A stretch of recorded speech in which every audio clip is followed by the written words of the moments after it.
If you're seeing a 400 error message on YouTube, here are a few simple fixes you can try. First, open your device settings, then go to General Management. Now tap on Date and Time. Make sure Set Time Automatically and Set Time Zone Automatically are turned on. If your date or time is incorrect, it can cause server errors like Error 400. Next, go back to Settings, then open Apps and find YouTube. Tap on Storage and Cache, then select Clear Cache. If the issue continues, tap Clear Storage and Clear Data to reset the app and remove any corrupted files. After that, close the app completely and reopen YouTube to check if the issue is fixed.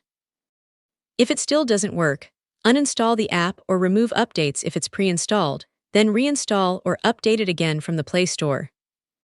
If the problem still continues, open your browser and search, "Is YouTube down?" or check a service status site like Down Detector to see if there's a global outage. If the servers are down, the only option is to wait until the service is restored. And that's it. These steps should help you fix YouTube Error 400.